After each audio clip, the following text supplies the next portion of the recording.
وكفى وسلام على عباده الذين اصطفى أما بعد فأعوذ بالله من الشيطان الرجيم بسم الله الرحمن الرحيم ما المسيح ابن مريم إلا رسول قد خلت من قبله الرسل وأمه صديقة كانا يأكلان الطعام صدق الله مولانا العلي العظيم۔ محترم بزرگوں، گزشتہ ملاقات میں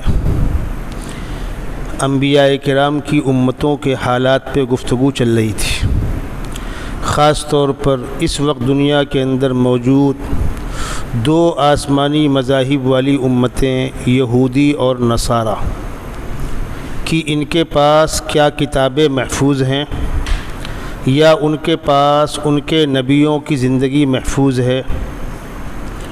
سیدنا موسیٰ علیہ السلام کے ساتھ یہودیوں کی جو بدتمیزیاں تھیں، زیادتیاں تھیں، گستاخیاں تھیں، ان کو طرح طرح سے پریشان کرنے والا عمل تھا، جس سے زندگی کے آخری ایام میں وہ اپنی قوم سے بیزار ہو گئے تھے، قوم سے الگ ہو گئے تھے۔ سیدنا عیسیٰ علیہ السلام ان کے سلسلے میں دو متضاد نظریات سامنے آئے۔ دنیا کے ایک طبقے نے کہا کہ وہ زنا کی اولاد ہیں، ناجائز کی اولاد ہیں، یہ کہنے والوں میں سے بڑی تعداد یہودیوں کی۔ دوسرا طبقہ ان کے اندر خدائی صفات کا قائل ہے، خدا حلول کر گیا ہے، خدا کے بیٹے ہیں، خدا کی خدائی شامل ہے۔ ان میں اکثریت نصارہ کی ہے، یعنی عیسیٰ علیہ السلام کو ماننے کا دعویٰ کرنے والے کرسچن۔ پھر چھوٹی موٹی باتوں میں الگ الگ رائے ہیں، الگ الگ نظریات ہیں۔ سیدنا عیسیٰ علیہ السلام کی پیدائش بغیر باپ کے کیوں ہوئی؟ خداوند قدوس نے ان کو بغیر باپ کے کیوں پیدا کیا؟ دنیا کے اندر جو پیدائشیں ہوتی ہیں ان کے چار طریقے ہیں۔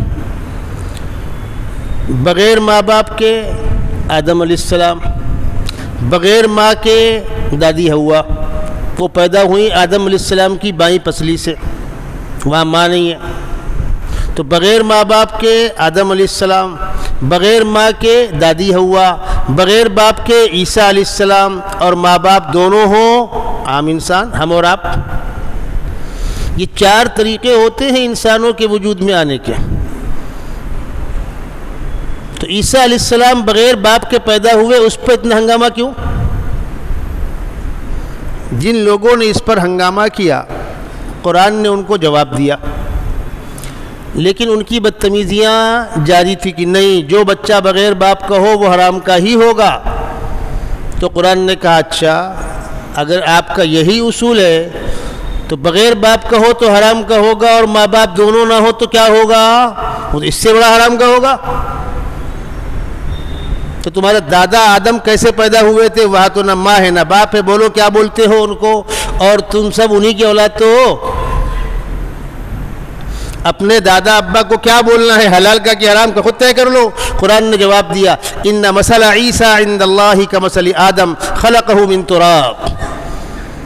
عیسیٰ علیہ السلام کی پیدائش بغیر باپ کے ایسی ہی تو ہے جیسے خداوند قدوس نے اپنی قدرت سے آدم کو بغیر ماں باپ کے پیدا کیا۔ تو پہلے تو آپ یہ سمجھے کہ عیسیٰ علیہ السلام کی پیدائش کیسے ہوئی۔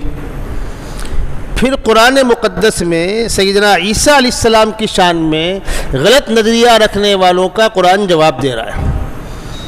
ان کی والدہ پر زنا کی تہمت لگانے والوں کو قرآن جواب دے رہا ہے۔ پھر آخری وقت میں عیسیٰ علیہ السلام آسمان سے اتریں گے، اٹھائے گئے تو کیوں اٹھائے گئے، اور اتریں گے تو کیوں اتریں گے، وہ بھی سن لیجیے گا انشاءاللہ۔ 16ویں پارے میں سورہ مریم میں خداوند قدوس نے عیسیٰ علیہ السلام کی پیدائش کا تذکرہ کیا۔ اور پیچھے لوٹیے، سورہ آل عمران میں 3 پارے میں عیسیٰ علیہ السلام کی والدہ ہیں جن کو قرآن امراۃ عمران کہہ رہا ہے، عمران کی بیوی، اور اس صورت کو انہی کے نام سے موسوم کر دیا گیا، آل عمران۔ اذ قالت امراۃ عمران، یاد کرو اس وقت کو جب عمران کی بیوی نے نظر مانی، کہا، کیا کہا؟ ربی انی نذرت لک ما فی بطنی محررا، پروردگار جو میرے پیٹ میں بچہ ہے میں نے اس کی نیت کی ہے کہ اس کو میں بیت المقدس کی خدمت کے لیے وقف کر دوں گی، یہ بچہ دینی کام کے لیے وقف۔ نذرت لک ما فی بطنی محررا فتقبل منی، پروردگار آپ قبول کر لیجئے، انک انت السمیع العلیم، آپ بہت سننے والے اور بہت جاننے والے۔ ہو گئی منت، اب بچے کی پیدائش ہوئی تو بجائے بچے کے بچی ہو گئی۔ فلما وضعتها قالت رب انی وضعتها انثى، پروردگار میں تو لڑکا سمجھی تھی، لڑکی ہو گئی۔ لڑکی تو اس خدمت کے لائق ہوگی نہیں، وہ تو گھر میں رہے گی۔ اللہ جواب دے رہے ہیں واللہ اعلم بما وضعت، یہ تو اللہ ہی بہتر جانتا ہے کہ تم جس کو کم سمجھ رہی ہو وہ کم ہے کہ زیادہ ہے، تم جس بچی کو بچے کے مقابلے میں حقیر سمجھ رہی ہو وہ حقیر ہے یا اللہ کے پروگرام میں وہ کہیں اس سے بڑھ کر ہے۔ وَلَيْسَ الذَّكَرُ كَالْأُنثَىٰ، تم نے جو بچہ چاہا تھا وہ بیت المقدس کا خادمی تو ہوتا، وہ بچہ اس بچی جیسا نہ ہوتا، اس لیے کہ یہ بچی اب اس کو اس پیغمبر کی ماں بننا ہے جس کے اوپر ہم کتاب نازل کریں گے، صاحب شریعت ہوں گے، اور جن کی پیدائش کو ہم دنیا والوں کے سامنے اپنی قدرت کا مظاہرہ بنا کر پیش کریں گے۔ بچی پیدا ہو گئی امراۃ عمران کے یہاں، حضرت عمران کا انتقال ہو گیا تھا۔ سیدنا زکریا علیہ السلام کا زمانہ ہے یہ۔ حضرت زکریا حضرت عمران کے ساڑھو تھے، یعنی پیدا ہونے والی بچی کے خالو۔ یہ ہوا اچھا ایک کام کرو، کم سے کم اس بچی کو دینی تعلیم تو دلاؤ، اللہ والوں کے پاس بھیجو، مکتب میں بھیجو، دینی تعلیم اس کو دلاؤ۔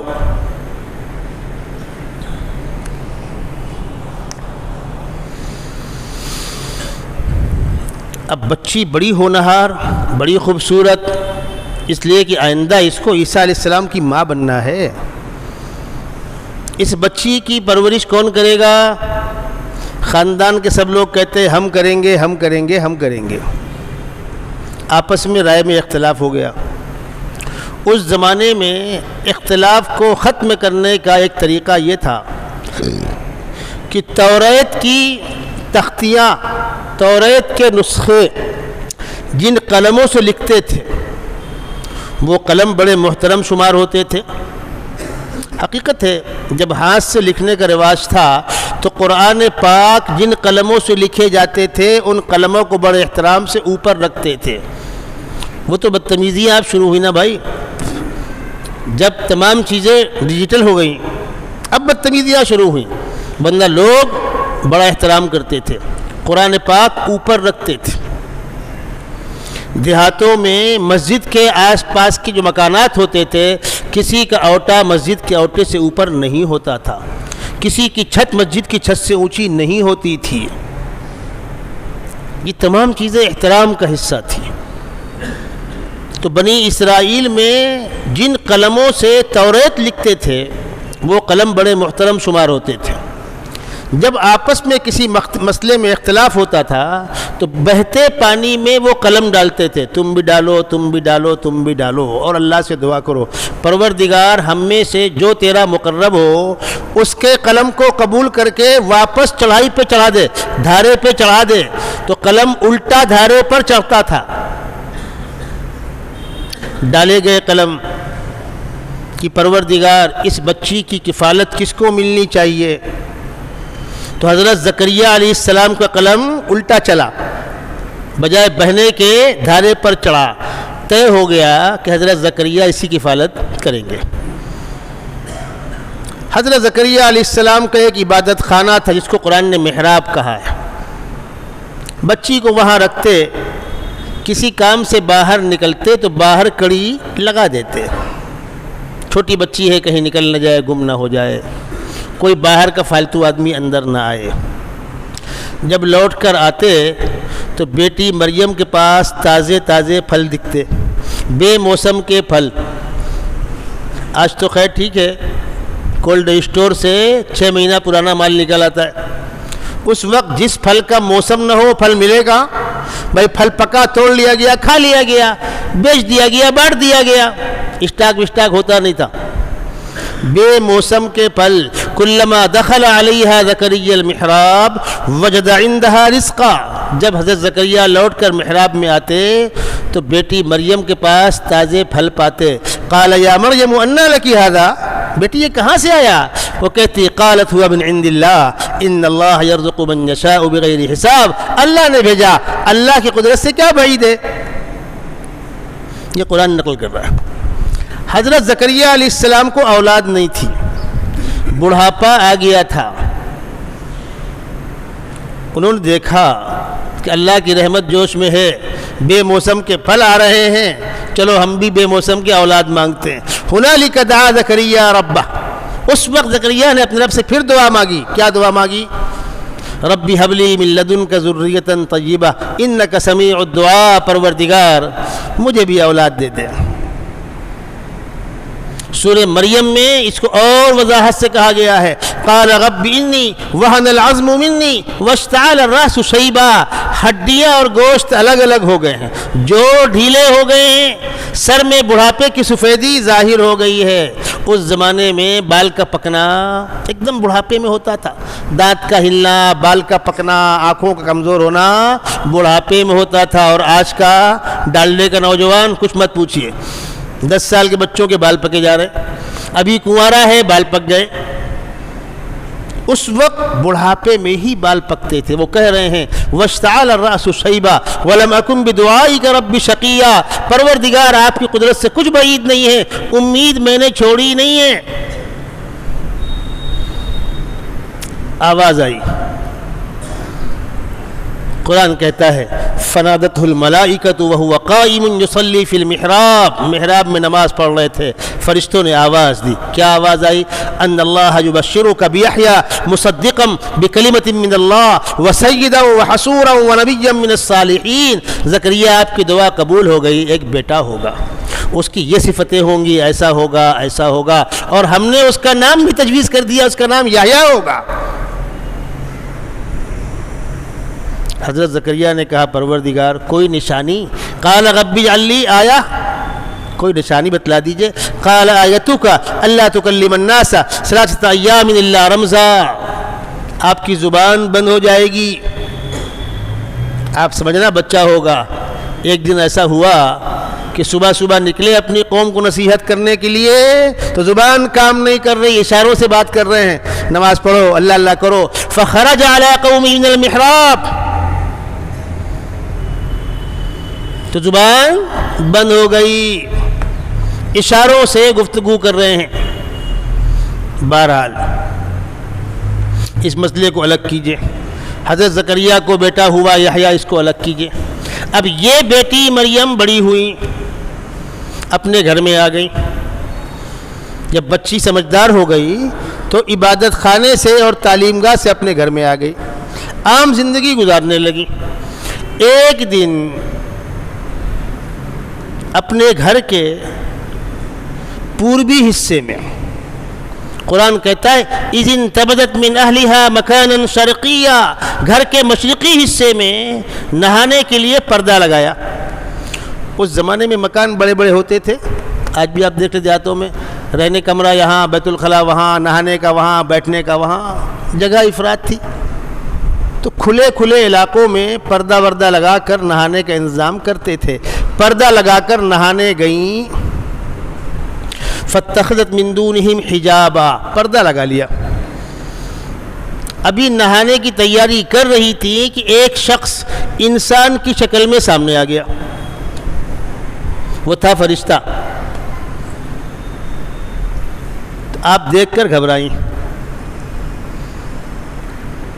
اور کہا انی اعوذ بالرحمن منک ان کنت تقیا، اگر تیرے اندر خوف خدا ہو تو میں اللہ کی پناہ چاہتی ہوں، ہٹو یہاں سے۔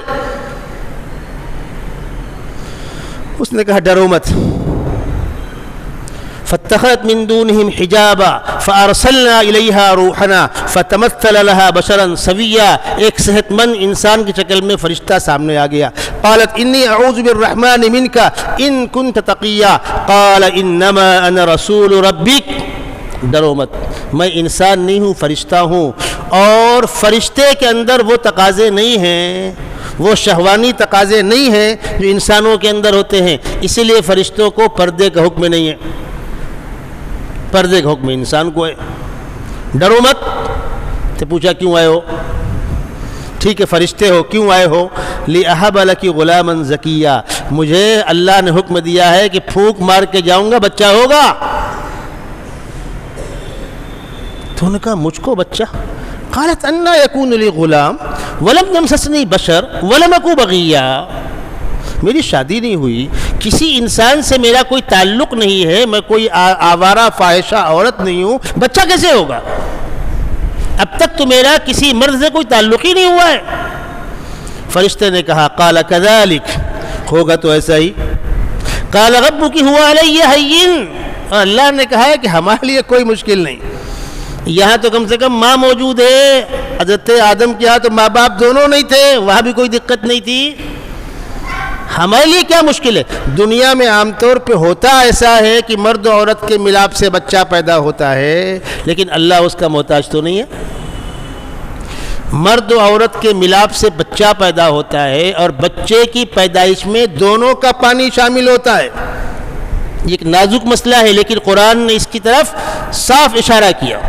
سورہ دہر کے اندر هل اتى على الانسان حين من الدهر لم يكن شيئا مذكورا انا خلقنا الانسان من نطفة امشاج نبتليه، ہم نے انسان کو مخلوط نطفے سے، مخلوط پانی سے پیدا کیا ہے، فجعلناه سميعا بصيرا، اور پیدائش کے بعد دیکھنے کو آنکھیں دیں، سوچنے کو دل و دماغ دیا، بولنے کو زبان دیا، دنیا پڑی ہے جا ٹہل گھوم، اللہ کو پہچان۔ انا هديناه السبيل اما شاكرا واما كفورا، راستہ دکھا دیا، تیری مرضی ہو مان کی مت مان، نہ تیرے ماننے سے ہمارا کوئی بھلا ہونے والا ہے، نہ تیرے نہ ماننے سے ہمارا کچھ بگڑنے والا ہے۔ انسانوں سن لو، خدا کی خدائی تمہارے ماننے پر موقوف نہیں ہے، خدا کی خدائی تمہاری نماز پڑھنے پر موقوف نہیں ہے، تم پڑھو نہ پڑھو تمہاری مرضی، اچھا برا اپنا خود سمجھو۔ نہیں مانو گے انا اعتدنا للکافرین سلاسل واغلالا وسعیرا، بیڑیاں ہیں، کوڑے ہیں، جہنم ہیں۔ مانو گے ان الابرار یشربون من کاس کان مزاجها کافورا، نیک بندوں کے لیے اللہ نے جنت بنا رکھی ہے، باغات بنا رکھے، ادھر جانا طے کر لو۔ نہ روزی پانی بند ہوگا، نہ بارش بند ہوگی، نہ ہوا بند ہوگی، نہ سورج کی روشنی بند ہوگی، نہ زمین کی وسعت بند ہوگی، دریاؤں کی نہ گہرائی بند ہوگی، نہ پہاڑوں کی اونچائی بند ہوگی، سب کے لیے یکساں ہے۔ ٹہلو گھومو کھاؤ مزہ کرو، لیکن انجام کے اعتبار سے اطاعت گزاروں کا آخری انجام یہ، نافرمانوں کا آخری انجام یہ، کرنا کیا تیری مرضی۔ اسی کو اقبال نے کہا ہے عمل سے جنت بنتی ہے، جنت بنتی ہے یہ خاکی اپنی فطرت میں نہ نوری ہے نہ ناری ہے۔ جنت اور جہنم چاہے یہ بنا لے چاہے وہ بنا لے، یہ خاکی یعنی انسان اپنی فطرت میں نہ نوری ہے نہ ناری ہے، چاہے تو نوری بن جا چاہے تو ناری بن جا۔ عام طور پر انسان کی پیدائش مرد و عورت کے اختلاط سے ہوتی ہے۔ بی بی مریم کہہ رہی ہے میرا کسی سے اختلاط نہیں ہوا ہے، فرشتہ جواب دے رہا ہے اللہ کی قدرت سے کچھ بعید نہیں۔ تو بی بی مریم نے ایک اور سوال کیا، ٹھیک ہے اللہ کی قدرت سے کچھ بعید نہیں، لیکن یہاں پر قدرت کا استعمال کیوں ہو رہا ہے؟ اللہ یہاں پر قدرت کا استعمال کیوں کر رہا ہے؟ تو جواب ہوا، پہلے کہا قال هو علی ہین، کوئی مشکل نہیں ہے، پھر اس سوال کا جواب کیوں پیدا کر رہا ہے؟ وَلْنَجْعَلَهُ آیَةً لِلنَّاسِ، ہم عیسیٰ کی پیدائش کو اپنی قدرت کی نشانی بنا کر پیش کرنا چاہتے ہیں۔ یہ قرآن کہتا ہے لِيَجْعَلَهُ آیَةً لِلنَّاسِ وَرَحْمَةً مِنَّا وَكَانَ أَمْرًا مَقْضِيًّا، اور مریم اوپر فیصلہ ہو چکا ہے، اب اس میں کوئی چینجنگ نہیں ہونے والی۔ فرشتے نے پھونک مارا اور چلا گیا، یہ اپنے گھر آ گئی۔ کچھ دنوں کے بعد پیٹ میں بوجھ محسوس ہوا، بچے کی ولادت کا وقت قریب آیا۔ اب ان کو فکر ہوئی کہ بچہ ہوگا، لوگ برا بھلا کہیں گے، گھر چھوڑ کر جنگل نکل گئیں۔ جنگل پہنچی، ایک کھجور کا پیڑ ہے، نیچے پانی کا چشمہ بہہ رہا ہے، وہاں بیٹھی ہوئی ہیں اور اپنے آپ کو کوس رہی ہیں۔ بچہ ہوگا، سماج میں جاؤں گی، لوگ کیا کہیں گے، مریم تو پہلے مر گئی ہوتی، لوگ بھول گئے ہوتے، یہ دن دیکھنا نہ ہوتا۔ قرآن کہتا ہے فَأَجَاءَهَا الْمَخَاضُ إِلَى جِذْعِ النَّخْلَةِ، درد ذہ بچے کی پیدائش کا پین ان کو گھر سے لے کر کے ایک کھجور کے پیڑ کے نیچے لا کر اس نے بیٹھال دیا۔ قالت یا لیتنی مت قبل هذا وکنت نسیا منسیا، کاش کہ مر گئی ہوتی، بھولی بسری ہو گئی ہوتی، لوگ بھول گئے ہوتے، یہ دن دیکھنا نہ ہوتا۔ خداوند قدوس طرف سے آواز آئی فناداها من تحتها اللہ تحزنی قد جعل ربک تحتک سریا، گھبراؤ مت، ڈرو مت، تم تنہا نہیں ہو، جو خدا اپنی قدرت کا مظاہرہ دکھانا چاہ رہا ہے وہ خدا تم کو رسوائی سے بچائے بھی لے گا، ہم تم کو رسوا نہیں ہونے دیں گے۔ پھر اس کھجور کے پیڑ کو ہلاؤ۔ بچے کی پیدائش کے بعد کوئی گرم اور میٹھی چیز کھلائی جاتی ہے، خوشحال گھرانوں میں سٹھورا بنتا ہے، غریبوں کے یہاں گڑ ہے، کھجور ہے، میٹھا بھی ہوتا ہے، گرم بھی ہوتا ہے۔ تو بچے کی پیدائش تو ہو گئی، اب تازی کھجور کھاؤ اور پانی پیو، آنکھ کو ٹھنڈا کرو، فکلی وشربی وقری عینا، ریلیکس سے ہو جاؤ، اس کے بعد لوٹ کر بستی میں جاؤ۔ تو قرآن کہہ رہا ہے ہزی الیکی بجذع النخلہ، کھجور کے پیڑ کو ہلاؤ۔ کبھی آپ جائیے گا، کھجور کا بڑا پیڑ ہوگا، اس کو ہلائیے گا، وہ ہلتا نہیں ہے، مردوں سے ہلتا نہیں ہے، کھجور کا پیڑ بہت مضبوط ہوتا ہے۔ عورت ذات بچے کی پیدائش کے بعد کیا اس کی کنڈیشن ہوتی ہے، اس سے وہ پیڑ ہلے گا؟ تو بی بی مریم نے کہا پروردگار مجھ سے یہ پیڑ ہلے گا؟ جواب ملا ہاتھ تو لگاؤ، ہلانا ہمارا کام ہے۔ ہاتھ لگایا تو پیڑ ہلا، اب پکی کھجوریں پٹ پٹ بے موسم کھجوریں گری، تو ساقط علیک رطبا جنیا، تازی پکی ہوئی کھجوریں گریں گی، فکلی وشربی وقری عینا، کھجوریں کھاؤ، چشمے کا پانی پیو، آنکھیں ٹھنڈی کرو، اس کے بعد لوٹ کر آبادی میں جاؤ۔ اب آیا وہ مرحلہ، قوم کیا کہے گی اور میں کیا جواب دوں؟ فَإِمَّا تَرَيِنَّ مِنَ الْبَشَرِ أَحَدًا فَقُولِي إِنِّي نَذَرْتُ لِلرَّحْمَنِ صَوْمًا فَلَنُكَلِّمَ الْيَوْمَ إِنسِيًّا، جب تم بستی میں جانا لوگ برا بھلا کہیں گے تو تم اشارہ کرنا کہ میں نہیں بولتی، میں نے نہ بولنے کا روزہ رکھ رکھا ہے۔ آئیں فَأَتَتْ بِهِ قَوْمَهَا تَحْمِلُ، بچے کو گود میں لے کر اپنے گھر لوٹ کے آئیں، بس پورا گاؤں برس پڑا۔ قالوا یا مریم لقد جئت شیئا فریا یا اخت ہارون ما کان ابوک امرأ سوء وما کانت امک بغیا، ارے بھلی بیٹی تیرے ماں باپ تو ایسے نہیں تھے، تیرا خاندان تو ایسا نہیں تھا، تو نے یہ کیا کیا؟ منہ کالا کرا کے آ گئی۔ بیوی مریم نے اشارہ کیا بچے کی جانب، قرآن کہتا ہے فاشارت الیہ، خود بولنے سے انکار کیا، اشارہ کیا بچے کی جانب، تو قوم اور بھڑکی کہ وہ تو معصوم ہے ایک دن کا، اس کو الزام کیا دے رہی ہے؟ یہ بچہ نتیجہ ہے تیری بچلنی کا، ذمہ دار تو تو ہے، اور بچے سے کیسے بات ہوگی؟ قالوا کیف نکلم من کان فی المہد صبیا، ابھی تو وہ گود میں ہے، ایک دن کا بچہ ہے، اس سے ہم کیسے بات کریں؟ بس عیسیٰ علیہ السلام نے اپنی ماں کی گود میں سر اٹھایا اور تقریر شروع کی، قال انی عبد اللہ آتانی الکتاب وجعلنی نبیا وجعلنی مبارکا اینما کنت واوصانی بالصلاۃ والزکاۃ ما دمت حیا. قرآن نے اس تقریر کو نقل کیا ہے. اب بچے کا ماں کی گود میں سر اٹھا کر خطاب کرنا، اب قوم کو سمجھ میں آیا کہ مسئلہ کچھ اور ہے، معاملہ کچھ اور ہے، یہ عام واقعہ نہیں ہے. بہرحال اطمینان والوں کو اطمینان ہوا کہ یہ اللہ کی قدرت کا مظاہرہ ہے. عیسیٰ علیہ السلام پلے بڑھے، پھر خداوند قدوس نے آپ کو نبوت سے نوازا.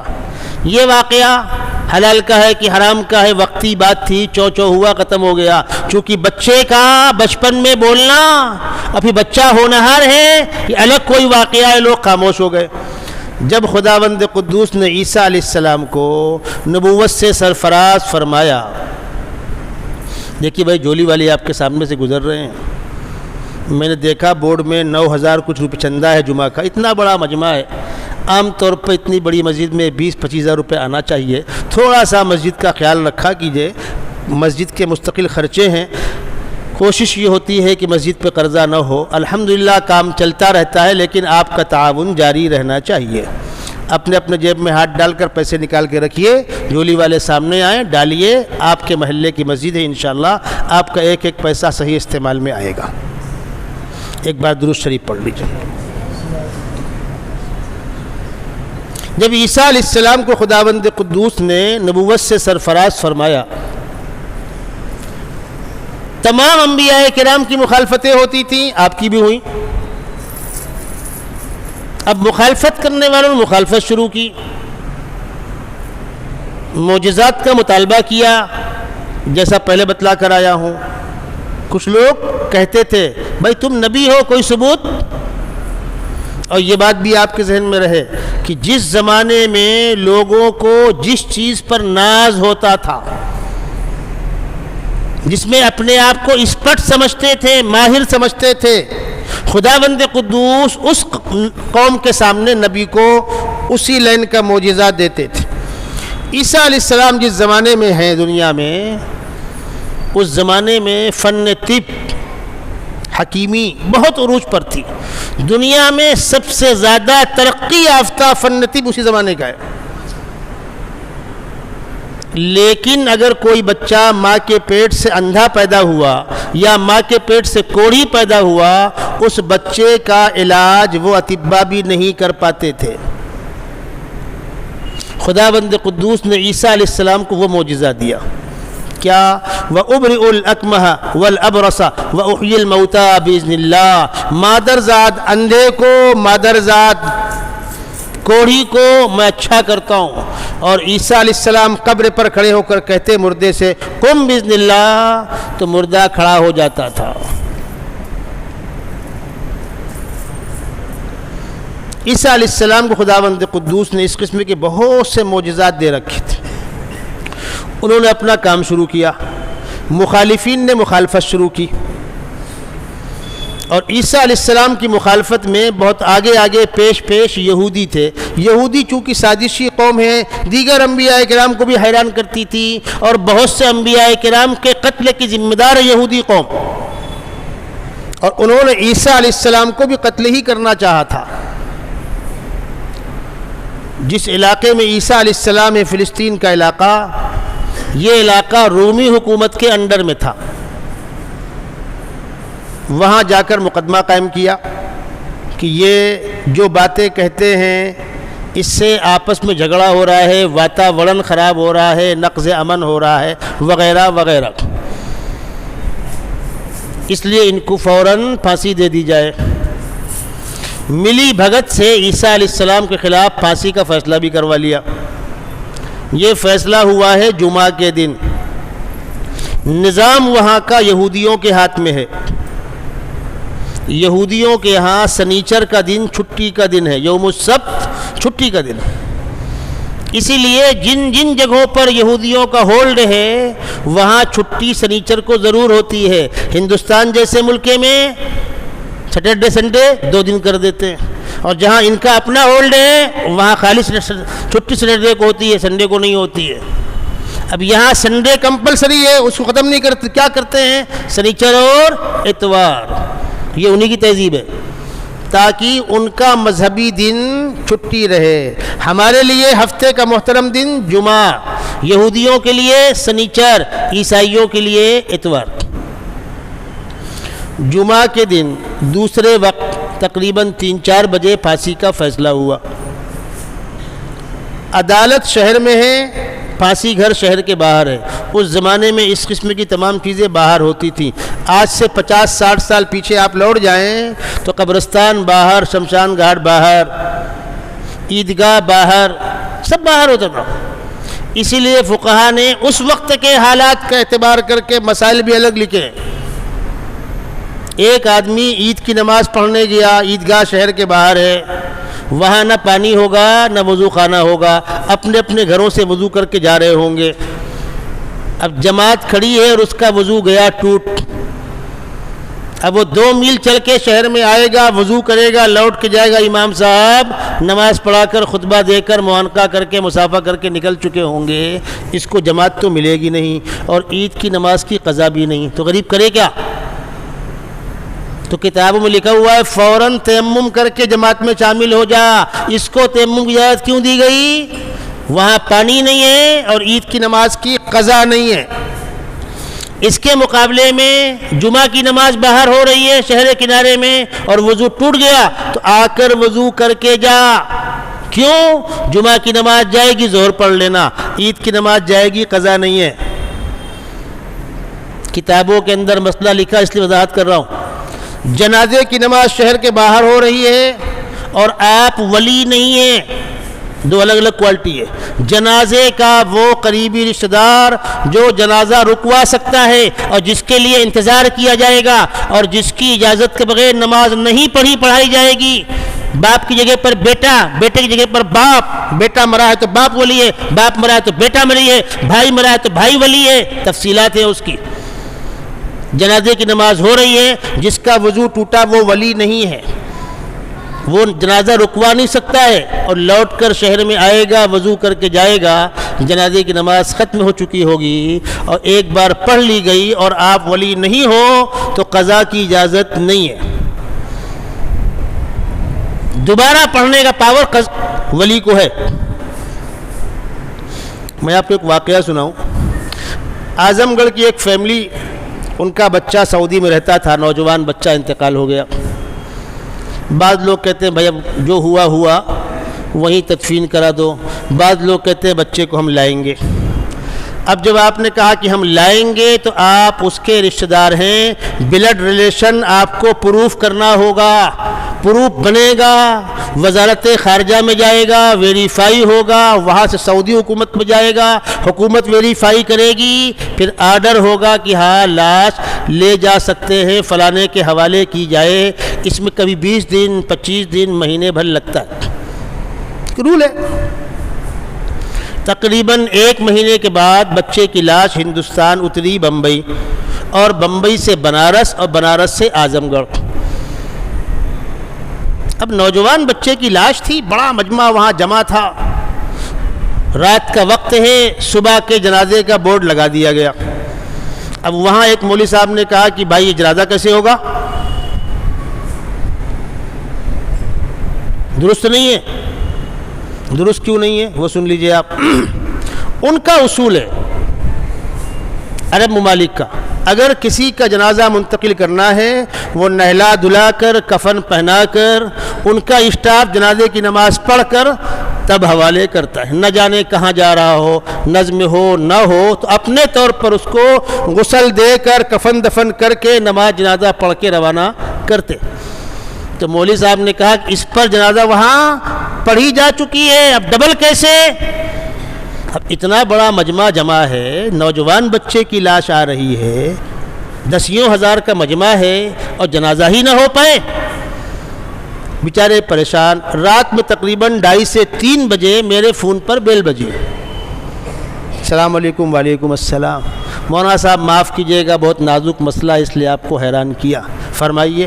ایسا واقعہ ہو گیا، ہم لوگ بچے کو لے کر بنارس جا رہے ہیں، وہاں سے اعظم گڑھ جائیں گے، اور وہاں جنازے کا بورڈ لگا ہوا ہے. ایک مولوی صاحب نے فتویٰ دے دیا کہ ڈبل جنازہ نہیں ہوگی. مولوی صاحب آپ بتائیں کیا ہونا چاہیے؟ میں نے پوچھا وہاں بچے کا اور کون تھا؟ نہیں وہ تو نوکری کرنے گیا ہوا تھا. آپ بچے کے باپ ہیں؟ جی. آپ ہندوستان میں ہیں، جہاں جنازہ ہوگا وہاں آپ ہوں گے؟ ہاں. تو میں نے کہا مولوی صاحب سے جا کے مسئلہ بتلا دو کہ جب ولی نے نماز جنازہ نہیں پڑھی ہے تو ولی پڑھے گا، اور ولی کے پیچھے کوئی بھی کھڑا ہو سکتا ہے.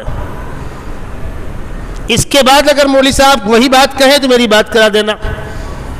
جب مولوی صاحب کے کان میں یہ بات گئی، مسئلے کتابوں میں دونوں لکھے ہوئے ہیں، تو مولوی صاحب خاموش ہو گئے. اصول وہی ہے، جب ولی نے نہیں پڑھا ہے تو نماز جنازہ 2 نہیں 3 ہوگی. اور وضاحت کر دوں، جمعیت علماء ہند کے صدر قاری محمد عثمان سے رحمۃ اللہ علیہ کا انتقال دلی میں ہوا. جمعیت کے آفس میں غسل دیا گیا، کفن دفن ہوا. مسجد عبد النبی میں نماز جنازہ ہوئی جمعیت کے آفس میں، اور دوسری دارالعلوم دیوبند کے احاطے ملسری میں ہوئی. اب بیچاروں کو جن کو کم سمجھتا یہ 2 کیوں ہوئی؟ 2 اس لیے ہوئی کہ یہاں اولیاء نے نہیں پڑھی، یہاں جمعیت کے اسٹاف نے پڑھی ہے، اور وہاں مفتی سلمان مفتی عفان نے پڑھا کر کے اللہ کے حوالے کیا ہے. اولیاء یہاں شامل نہیں ہیں، اولیاء وہاں شامل ہیں. یہاں چونکہ وہ صدر ہیں، اسٹاف کا ایک تمنا ہوتی ہے، خواہش ہوتی ہے، ہمارا ذمہ دار جس کے ساتھ ہم نے 8-10 سال کام کیا ہے، ہمارا حوصلہ نہیں ہے. ابھی مولانا محمود حسنی کا انتقال ہوا ہے، مولانا رابع صاحب کے قریبی رشتہ دار تھے. وہ ایک نماز جنازہ ندوے میں ہوئی ہے، دوسری تقیہ رابریلی میں ہوئی ہے. یہاں اساتذہ نے طلبہ نے پڑھا ہے، اور وہاں گھر والوں اولیاء نے پڑھا ہے. ہو سکتا تو کتابوں کے اندر مسائل لکھے ہیں، اس سے انکار نہیں ہے. کون مسئلہ کس پس منظر میں لکھا گیا ہے؟ تو عید کی نماز میں، جمعہ کی عید کی نماز میں، جنازے کی نماز میں تیمم کی اجازت کیوں دی گئی؟ فقہا نے کیوں دیا؟ وہ مسئلہ مسجد اقصیٰ کے لیے نہیں ہے. وضو ٹوٹا، جا وضو کر کے 1 رکعت چھوٹ جائے گی، قضا کر لینا. 2 تکبیر چھوٹ جائے گی، بعد میں کہہ لینا. یہ مسئلہ شہر کے باہر کے قبرستان کا ہے اور شہر کے باہر کی عیدگاہ کا ہے. اس وقت قبرستان بھی باہر ہوتے تھے، عیدگاہ بھی باہر ہوتی تھی. ابھی شہر کے اندر اکثر علاقوں کے اندر شمشان گھاٹ شہر کے اندر ہیں. آپ جائیں مسجد عمر کے پاس، آپ جائیں اسٹیڈیم کے بغل میں. کیا یہ اندر تھا؟ نہیں، باہر تھا. تو اندر کیسے آ گیا؟ آبادی بڑھ گئی. ابھی آپ کا عیدگاہ روڈ، وہاں پر عیدگاہ ہے نا بھائی، جب بنی اس وقت شہر کے باہر تھی، اور آج کیا کریں گے؟ تمام شہروں کی عیدگاہیں شہر کے اندر آ گئی، آبادی بڑی چلی گئی. عیدگاہ باہر ہوتی تھی، قبرستان باہر ہوتا تھا. حضرت عیسیٰ علیہ السلام کے خلاف جس عدالت نے پھانسی کا فیصلہ دیا، وہ عدالت شہر میں ہے اور پھانسی گھر شہر کے باہر ہے. یہاں کا اسٹاف دوسرا ہے، وہاں کا اسٹاف دوسرا ہے. فیصلہ ہو گیا. جن لوگوں نے آپ کے خلاف پھانسی کا فیصلہ کروایا بہت خوش، جشن کا ماحول ہے، چلو چلو چلو. آپ نے دیکھا ہوگا، اب خیال کیجئے گا، عیسائیوں کی عبادت گاہ کے باہر ایک لکڑی لگی ہوتی ہے، صلیب، ایسی کراس. یہ وہ لکڑی جس پر کھڑا کر کے پھانسی ٹانگتے تھے، ہاتھوں میں کیل ٹھوکتے تھے. وہ لکڑی ان کے ہاں بڑی محترم ہوتی ہے، اور گلے میں پھانسی کا پھندا پہناتے تھے. پہلے پھانسی پہ ٹانگو، پھر ٹھوک دو کیلے. تو ان کے یہاں وہ پھانسی کا پھندا بھی محترم ہے اور صلیب کی لکڑی بھی محترم ہے. اس لیے عیسائی چھوٹی صلیب پہنے رہتے ہیں. ان کے مکانات میں آپ جائیں، باندرا کے علاقے میں ہر گھر کے باہر آپ کو ملے گی، اب دیکھ لیجئے گا. اور پھانسی کا پھندا بھی ان کے یہاں محترم ہے، اس لیے وہ پھانسی کے پھندے کی نقل میں ٹائی پہنتے تھے. ہمارے یہاں کچھ بیوقوفوں نے اس کو ترقی کا ذریعہ سمجھا. وہ عیسائیوں کی ٹائی جو ہے عیسیٰ علیہ السلام کے پھانسی کے پھندے کی نقل ہے. اور پہلے وہ واقعتاً پھندا ہی ہوتا تھا، لیکن بہت جگہوں میں گھسیٹ دیا اس کو تو مر گیا وہ. اب پیچھے اس کو جوائن مارتے ہیں، ہلکا سا باریک تاگے سے اس کو جوڑ دیتے ہیں، ضرورت پڑنے پر الگ ہو جائے، کوئی کھینچ کر ہم کو وہیں پر فارغ نہ کر دے. بہرحال عدالت سے لے کر پھانسی گھر تک مجرم جب جائے گا تو پھانسی کی یہ لکڑی جس کو صلیب کہتے ہیں وہ اسی مجرم پہ لادی جائے گی. اس زمانے کا رواج تھا. عیسیٰ علیہ السلام کنوارے ہیں ابھی. عمر کے بارے میں بعض روایتوں میں 33 بعد میں 40 تقریباً، شادی ابھی نہیں ہوئی ہے. ہلکا قد ہے. اب وہ لکڑی ان پر رکھی گئی، چل رہے تھے آہستہ آہستہ، تیز چلو. کیوں؟ کہیں دن نہ ڈوب جائے. اگر دن ڈوب گیا تو فیصلہ کب ہوا ہے؟ جمعہ کے دن دوسرے وقت 4-5 بجے، 2-2.5 گھنٹے بچے ہیں، اسی میں جو کرنا ہے کر لو. کل چھٹی کا دن ہے، تو اگر دن ڈوب گیا تو آج پھانسی نہیں ہوگی، پھر کل چھٹی رہے گی، پرسوں کیا ہوگا معلوم نہیں. کہیں ایسا نہ ہو کہ ان کے چاہنے اور ماننے والے یلغار کر کے چھڑا لے جائیں، یا کوئی اور بھی قلم نکل جائے اور پھانسی رک جائے. ابھی کا بھی پٹاؤ، چلو تیز چلو. تو ایک شخص جو عیسیٰ علیہ السلام کی شان میں گستاخی کرنے میں پیش تھا، جو آپ کو تماچے بھی مار رہا تھا، آپ کے اوپر تھوک بھی دیتا تھا، اس نے لوگوں سے کہا کہ ایسا کرو، ان کو لے کر آؤ، میں یہ لکڑی لے کے آگے جا رہا ہوں. جب پھانسی گھر میں یہ صلیب پہنچے گی تو پھانسی کا عملہ حرکت میں آئے گا، وہ تیاری کرے گا، ٹائم بچ جائے گا، تب تک تم لے کے ان کو آ جانا.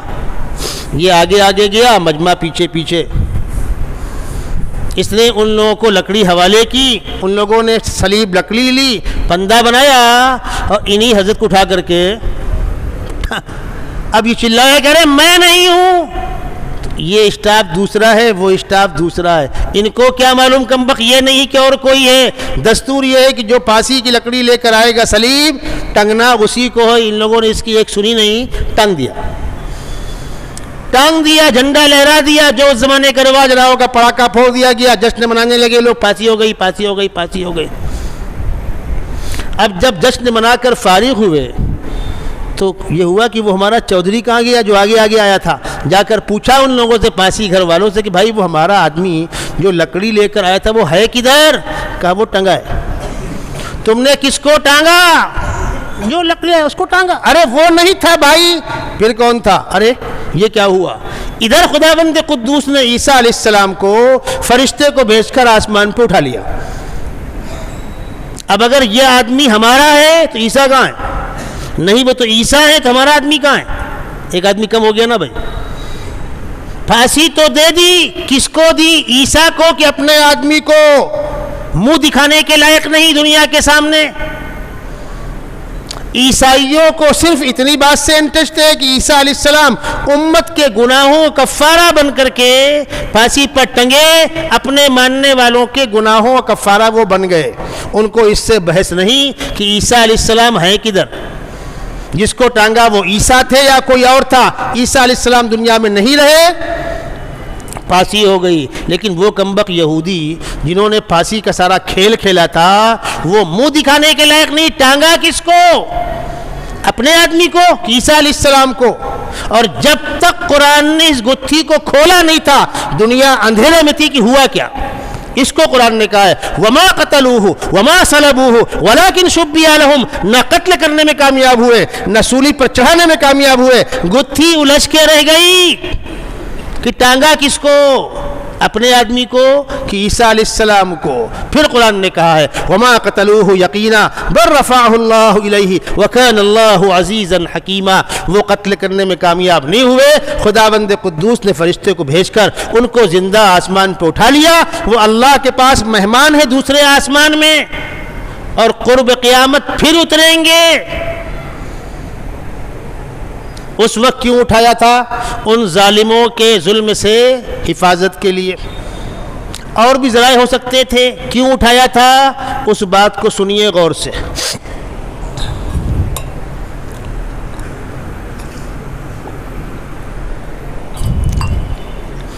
جس زمانے کا یہ واقعہ ہے اس زمانے کے لوگوں کا عقیدہ یہ تھا کہ مسیح دو ہوں گے، ایک مسیح ابن مریم، ایک المسیح الدجال. جو المسیح الدجال ہوگا وہ اس لائق نہیں ہوگا کہ اس کی بات مانی جائے، اور جو المسیح الصادق ہوں گے، سچے مسیح ہوں گے، وہ ہمارے مسیحا ہوں گے. جن لوگوں نے عیسیٰ علیہ السلام کے خلاف سازش کی ان کو پھانسی پر ٹانگنے کی کوشش کی. انہوں نے اس زمانے کے لوگوں کو سمجھایا کہ جھٹا مسیح ہے، یہ المسیح الدجال ہے، اس کو قتل کرو. تو خداوند قدوس نے کہا ٹھیک ہے، ہم ان کو بلا لیتے، اب انتظار کرو اس کے آنے کا جو واقعتاً جھٹا ہوگا، جس کے فتنے سے اللہ کے نبی صلی اللہ علیہ وسلم 1400 سال پہلے پناہ مانگ رہے ہیں. اللہم انی اعوذ بکا من فتنة المسیح الدجال. دنیا کا عظیم ترین فتنہ ہوگا، وہ آئے گا. وہ جب وہ ظاہر ہوگا اور آتنک مچائے گا تو خداوند قدوس عیسیٰ علیہ السلام کو دوبارہ اتار دیں گے. اب دونوں آمنے سامنے، دونوں مقابلہ ہوگا. المسیح الدجال مارا جائے گا اور المسیح الصادق زندہ رہیں گے. دنیا دیکھ لے دونوں آمنے سامنے کون مارا گیا اور کون بچا. جب المسیح الدجال مارا جائے گا تو عیسیٰ علیہ السلام کے المسیح الصادق کے دھوکے میں جو لوگ المسیح الدجال کا ساتھ دے رہے ہوں گے وہ سب تائب ہو جائیں گے. عیسیٰ علیہ السلام کے آسمان پر اٹھا لیے جانے کے بعد جو عیسیٰ علیہ السلام کے قریبی لوگ تھے، حواری لوگ، وہ بھی گھبرا گئے، خائف ہو گئے. اور چونکہ عیسیٰ علیہ السلام دنیا میں رہے نہیں اور عوام سمجھی کہ پھانسی ہو گئی. اب جب پیشوا کو پھانسی ہو گئی تو نیچے والوں کی کیا خیر ہوگی، لوگ روپوش ہو گئے. ایک عرصہ گزرا، عیسیٰ علیہ السلام کی تعلیمات کا کوئی نام لینے والا نہیں تھا. ایک عرصے کے بعد پھر آہستہ آہستہ آہستہ آہستہ کچھ لوگوں نے تذکرہ کرنا شروع کیا اور اپنے طور پر کہ عیسیٰ علیہ السلام نے یہ کہا ہوگا، یہ کہا ہوگا، کچھ اُشٹی پشٹی باتوں کو جمع کیا. ان جمع کردہ باتوں کا نام ہے بائبل. جو عیسیٰ علیہ السلام پر آسمان سے اتری کتاب ہے وہی تھوڑے، وہ تو ان کے شاگرد در شاگردوں نے بعد میں اپنے طور پر جو اقوال جمع کیے ہیں وہ ہے وہ. اسی لیے عیسائیوں کا اس میں کوئی اختلاف نہیں ہے کہ یہ بائبل اوریجنل بائبل نہیں ہے. حتیٰ کہ بائبل جس زبان میں اتری تھی یہ وہ زبان نہیں ہے، یہ تو انگریزی ہے. آپ کو واقعہ سناؤں، حضرت مولانا ذوالفقار صاحب مدظلہ العالی کی معرفت یہ بات پہنچی. غالباً مولانا خود کا واقعہ ہوگا یا ان قریبی آدمی کا ہوگا. امریکہ میں لوگ ٹھہرے ہوئے تھے اور وہاں ایک گروپ ہے جو ہفتے میں ایک بار لوگوں کو جمع کرتا ہے. مختلف مذاہب کی اچھائیاں بیان ہوتی ہیں، مختلف مذاہب والوں کو اپنے اپنے مذہب کی خوبی بیان کرنے کا موقع دیا جاتا ہے. کھلے ذہن کے لوگ ہیں. تو مولانا بھی گئے ہوئے تھے. انہوں نے رائے دی کہ اگلے ہفتے ہم میں سے ہر آسمانی مذہب والا اپنی مذہبی کتاب پڑھ کر سنائے گا. ہاں صاحب ٹھیک ہے، اس میں کیا برائی ہے. وقت آیا، لوگ پہنچے. یہودی کھڑا ہوا، اس نے توریت کے نام پر کچھ پڑھنا شروع کیا. تو مولانا نے فرمایا رکیے، یہ توریت وہی ہے جو آپ کے پیغمبر پہ اتری تھی؟ تو زبان بند. یہ توریت وہی ہے جو موسیٰ علیہ السلام پہ اتری تھی؟ نہیں. کل طے کیا ہوا ہے؟ پیغمبر پر اترنے والی کتاب پڑھ کر سنائی جائے گی. موسیٰ علیہ السلام پر جس زبان میں توریت اتری تھی اس زبان میں پڑھ کے سنائیے. وہ توریت اس زبان میں تو ہے نہیں. عیسائی سے کہا گیا تم کھڑے ہو بھائی، ان کو بھی پتہ ہے کہ ہم بھی اس سوال کا جواب دے نہیں پائیں گے. یہ وہی کتاب ہے جو آپ کے پیغمبر پہ اتری ہے؟ یہ وہی زبان میں ہے؟ نہیں، کوئی حق نہیں ہے آپ کو.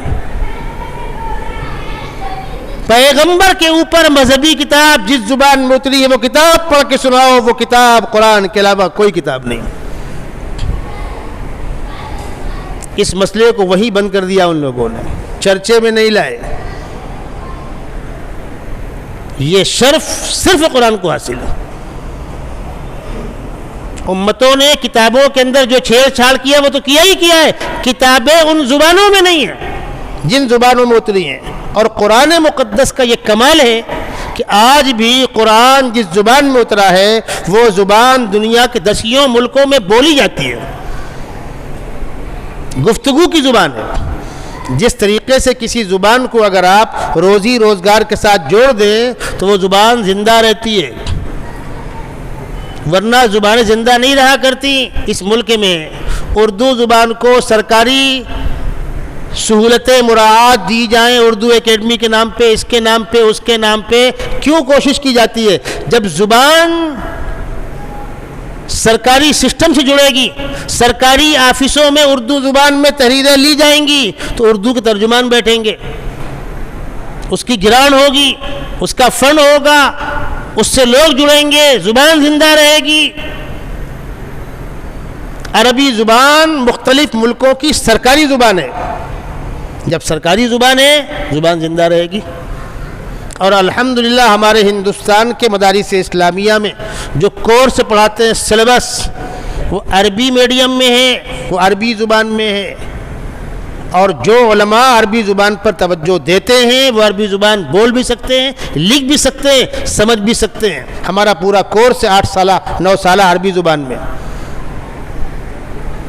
اور آج بھی اہل عرب، ٹھیک ہے زبانیں بہت بدل گئیں، خلط ملتے ہو گئیں، لیکن بعض علاقوں میں فصیح عربی زبان بولی جاتی ہے، اور جب ان کے سامنے کوئی فصیح عربی زبان بولتا ہے تو مارے خوشی کے پیشانی چوم لیتے ہیں وہ۔ جس طرح ہمارے ہندوستان میں کوئی اچھی اردو بول رہا ہو تو آپ کو سن کر اچھا لگتا ہے نا۔ تو قرآن مقدس جس زبان میں ہے وہ زبان زندہ ہے، اور قرآن مقدس کی تشریح اور ترجمانی سیدنا محمد رسول اللہ صلی اللہ علیہ وسلم کی حدیثیں ہیں، وہ حدیثیں زندہ ہیں۔ قرآن مقدس کے اولین خادم صحابہ کرام ہیں، صحابہ کرام کے حالات محفوظ ہیں، زندگیاں محفوظ ہیں۔ ابو بکر کون؟ عمر بن خطاب کون؟ عثمان غنی کون؟ علی مرتضیٰ کون؟ حالات آپ کو ہم بتلائیں گے۔ موسیٰ علیہ السلام کے کسی خادم کے حالات آپ نہیں بتلا سکتے، عیسیٰ علیہ السلام کی شاگرد کے حالات آپ نہیں بتلا سکتے، اس لیے کہ تاریخ نے محفوظ نہیں کیا۔ نام تو مل جائے گا، کب پیدا ہوئے، کہاں پلے بڑے، کس عمر میں شادی ہوئی، خلافت کس عمر میں ملی، کتنی مدت ہے، کب انتقال ہوا، کہاں دفن ہوئے، کس خاندان کے تھے، کتنی اولاد تھی، کس کے شوہر تھے، کس کے باپ تھے، کس کے داماد تھے، سارے حالات آپ کو ملیں گے۔ محدثین نے صحابہ کرام کے حالات کو جمع کیا، اللہ کے نیک بندوں نے خلفائے راشدین، عشرہ مبشرہ، پیغمبر علیہ السلام کے خاندان کے لوگوں کے حالات کو جمع کیا۔ کوئی چیز اندھیرے میں نہیں ہے۔ آخری بات، اور جو باتیں بچی انشاءاللہ اگلی ملاقات میں، ہمارے ہاں مذہب اسلام کی سب سے بڑی خوبی ہے قرآن مقدس الحمدللہ، الحمد کے الف سے لے کر والناس کی سین تک ویسا ہی محفوظ۔ مجالے کوئی غلط پڑھ کے نکل جائے، دوسرا حافظ فوراً ٹوکے گا اس کو۔ یو پی میں بعض مقامات تو ایسے ہیں جہاں پر رمضان میں 1 صف 2 صف حافظوں کی ہوتی ہے، کوئی ایک پڑھا رہا ہوتا ہے، باقی 100 حفاظ کھڑے ہوتے ہیں۔ مجالے کوئی قرآن غلط پڑھ جاوے، اور الحمدللہ قرآن پاک کے پڑھانے کا امت کو شوق ہے۔ تراویح کے عنوان سے ہر سال کروڑوں مقامات پر قرآن دہرایا جاتا ہے۔ قرآن پاک کی یادداشت کے مقابلے ہوتے ہیں، مسابقے ہوتے ہیں، وغیرہ وغیرہ۔ حدیثیں سیدنا محمد رسول اللہ صلی اللہ علیہ وسلم کی حدیثوں کو امت نے کتابوں کی شکل میں جمع کیا، حدیثوں کے راویوں کا ریکارڈ رکھا۔ خرافات کرنے والے کوشش تو کریں گے لیکن آسان نہیں ہے ان کے لیے۔ اب اگر ہمارے ہاں کوئی مسئلہ آتا ہے حلال و حرام کا، جائز ناجائز کا، کوئی عالم کوئی مفتی اگر شریعت کے نام پر کوئی بات کہتا ہے اس کو پروف کرنا ہوگا کہاں سے کہہ رہا ہوں۔ اس عالم کی ذمہ داری ہے تاکہ دوسرا شخص آپ کی تحریر پڑھے تو سمجھ جائے کہ آپ نے کس بنیاد پر کہا ہے، اور اگر کسی سے چوک ہوئی تو دوسرا شخص اس کی اصلاح کر سکے۔ اس کے مقابلے میں دیگر مذاہب میں مذہب کے پیشوا نے کہہ دیا، کیوں کہا پوچھنے کا کسی کو حق نہیں ہے۔ یہ ہے فرق۔ مذہب کے پیشوا نے کہہ دیا، بات ختم، پروف۔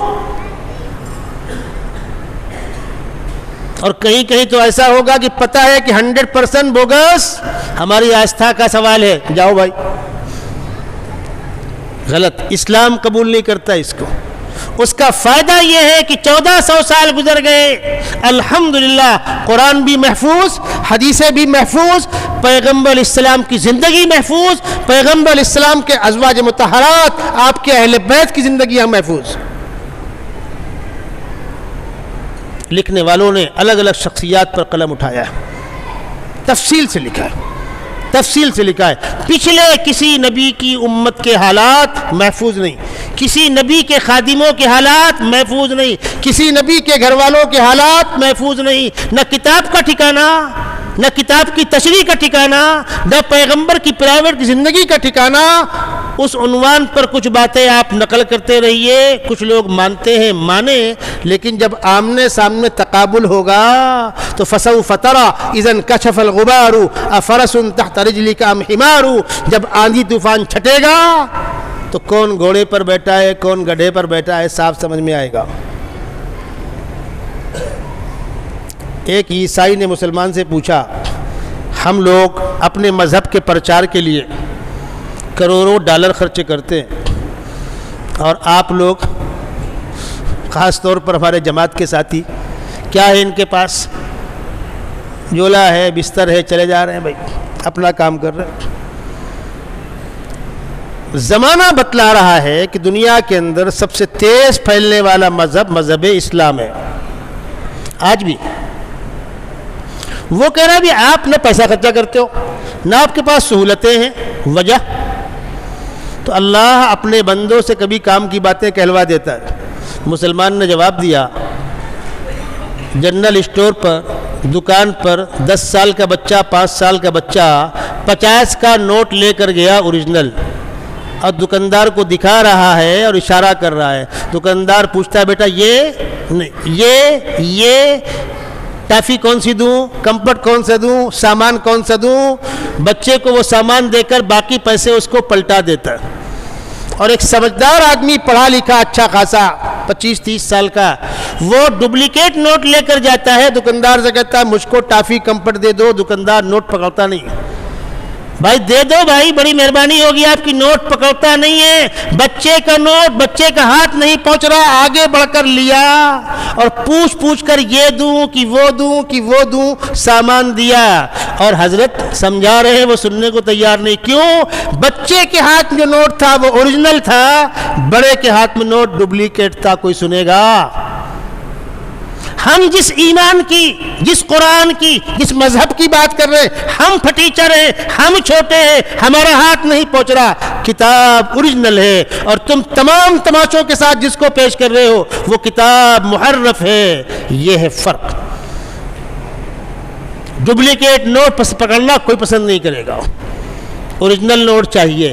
دنیا کو اوریجنل آسمانی کتاب چاہیے، دنیا اوریجنل آسمانی کتاب کی تلاوت سننا چاہتی ہے، وہ صرف اور صرف قرآن مقدس ہے۔ یہ ہے فرق۔ اور جو کچھ آپ دیکھ رہے ہیں ہمارے ساتھ زیادتیاں، وہ کتاب کی کمی نہیں ہے، اس تعلیمی کمی نہیں ہے، کمی ادھر ہے۔ جب سر میں ہوائے طاعت تھی، سر سب شجر امید کا تھا، جب سر ایسیاں چلنے لگی، اس پیڑ نے پھلنا چھوڑ دیا۔ اللہ کی راہیں اب بھی ہے کھلی، آثار و نشاں سب قائم ہیں، اللہ کے بندوں نے مگر اس راہ پہ چلنا چھوڑ دیا۔ انشاءاللہ اگلی گفتگو اگلی ملاقات میں ہوگی۔ دن کا آغاز غذائیت سے بھرپور ناشتے کے ساتھ حسینی تلبینہ، جو بنا ہوا ہے 100% پیور انگریڈینٹ کے ساتھ، جس میں کسی بھی آرٹیفیشل فلیور کا یوز نہیں کیا گیا ہے۔ اپنے شہر میں حاصل کرنے کے لیے آج اس نمبر پر رابطہ کریں۔